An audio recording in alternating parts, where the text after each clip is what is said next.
मजहर की एक छोटी सी दुकान थी, सूट सलवार और चुन्नी बेचने की। दिन भर में थोड़ी बहुत कमाई हो जाती थी, इतनी कि वो संतुष्ट था। गरीब लोगों को उसकी दुकान पर कुछ ना कुछ मिल ही जाता था, अपनी बीवी या बेटियों को खुश करने के लिए। दुकान के पीछे ही एक कमरे का छोटा सा घर था उसका। कमरे और दुकान के बीच की एक जगह में छप्पर पड़ा था, जो इस घर का आंगन, रसोई सब कुछ था। मजहर के परिवार में उसकी बीवी जयमुमा और बस एक 14 वर्षीय बेटी अंदलीब थी। यूं तो उसकी बीवी को कई बार गर्भवती हुई, लेकिन कुल बच्चों में से बस ये एक बेटी ही जिंदा बची थी, जो कि अपने माँ बाप की बहुत लाडली थी। मजहर की बीवी सिलाई कढ़ाई का काम करती थी और मजहर की बेटी भी इसी काम में पारंगत हो गई थी। मजहर के सामने ही रहबर की कस्बे की सबसे बड़ी जनाना कपड़ों की दुकान थी। रहबर की दुकान भी उसके घर में ही थी। रहबर की गिनती कस्बे के रईस लोगों में होती थी। मुस्लिम समाज में तो उसे खास मुकाम हासिल था, क्योंकि रहबर सहायता भी बहुत करता था। उसकी दुकान का कढ़ाई बुनाई का काम मजहर की बीवी ही करती थी। दोनों दुकानें कहने को जनाना कपड़ों की ही थी, लेकिन दोनों में कोई मुकाबला नहीं था। रहबर की दुकान पर हर तरह का जनाना कपड़ा मिलता था, तो वही मजहर की दुकान पर गिनती का और सस्ता सामान था। मजहर बोलता था कि रहबर मियाँ की छाँव में उसका भी पेट पल रहा है। वो कहते हैं ना कि सबसे बड़ी बात है आत्मसंतोष, तो मजहर और उसका परिवार अपनी सीमित सी कमाई और जिंदगी में बेहद खुश था।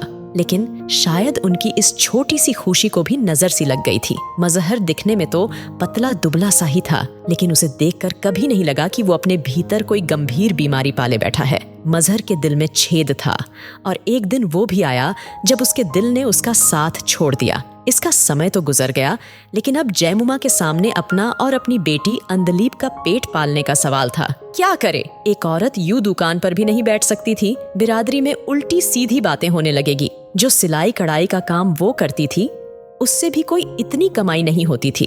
अब घर में बस वो दोनों अकेली बैठी रहती थी। कहने को तो महीने से भी ज्यादा बीत गया था, लेकिन उन दोनों की आंखें अभी भी नहीं सूख पाई थी। तभी जयमुमा को बाहर दुकान में कोई आहट सुनाई दी। वो उठकर बाहर आई तो देखा रहबर खड़ा है। जयमुमा ने चुन्नी से चेहरा छुपाते हुए दुकान में पड़े तख्त पर उसे बैठने के लिए कहा और खुद लकड़ी की बेंच पर बैठ गई।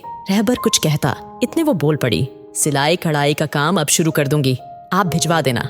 रहबर ने गला साफ करते हुए कहा, उसकी फिक्र मत करो, कोई और जरूरत हो तो बताओ। जयमुमा बोली, जी कुछ नहीं, बस खैर है, रह रहे हैं आपके साय में। तभी अंदलीब पानी लेकर आ गई।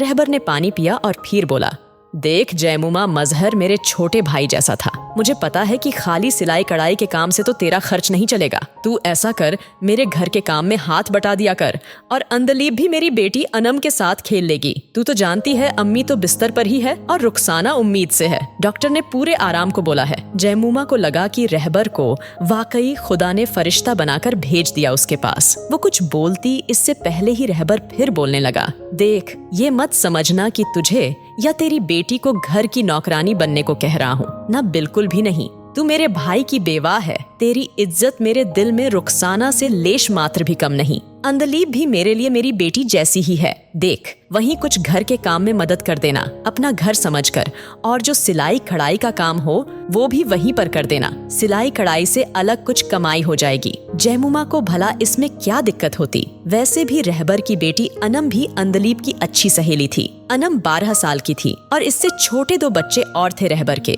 और इससे बड़े 2 बेटे जो बाहर रहकर पढ़ रहे थे। जयमुमा और अंदलीब सुबह से ही रहबर के घर पर चले जाते थे। पूरे दिन दोनों माँ बेटी रहबर के घर में ही रहते थे। रुखसाना और अनम का व्यवहार भी बहुत ही अच्छा था। दोनों समय का खाना उन्हें अपने घर पर ही खिलाती थी, और सिलाई कढ़ाई से अलग कुछ और पैसे भी उन्हें रहबर से मिल जाया करते थे। सब सही चल रहा था, लेकिन कुछ दिनों बाद ही जयमुमा ने महसूस किया कि रहबर उससे बात करने के बहाने तलाशता रहता है। शुरू में जयमुमा को ये अपना वहम लगा, लेकिन बाद में उसने महसूस किया कि रहबर कहीं ना कहीं उसके नजदीक आने की फिराक में रहता था। एक दिन जब वो रसोई का काम कर रही थी, अंदलीब अलग कमरे में कुछ कढ़ाई का काम कर रही थी। उसने रहबर की आवाज सुनी। अब उसे रहबर की आवाज से परेशानी सी होने लगी थी।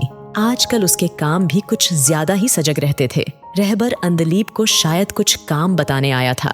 तभी रहबर की अम्मी ने जयमुमा को आवाज लगाई। वो एकदम भीतरी कमरे में रहती थी। जयमुमा उसके पास गई। अपनी कुरखली आवाज में वृद्धा बोली, पेशाब की हाजत लगी है, जरा उठाकर गुसलखाने तक ले चल, जयमुमा ने बेहद ही मधुर आवाज में कहा। जी अम्मी। जयमुमा बूढ़ी अम्मा को अपने कंधे का सहारा देकर गुसलखाने को लेकर चल दी। चलते चलते अम्मा उसे दुआएं देती चल रही थी। ये उसकी पुरानी आदत थी। अल्लाह तुझे हर नेमत बख्शे, अंदलीब को शाहजादे जैसा सौहार मिले, और भी पता नहीं क्या क्या। चलते चलते वो समय को भी कोस लेती थी कि क्यों इस बेचारी को बेवा बना दिया। जयमुमा ने अम्मा को वापस बिस्तर पर लेटाते हुए उससे पूछा, और कुछ दरख्वास्त तो नहीं अम्मी?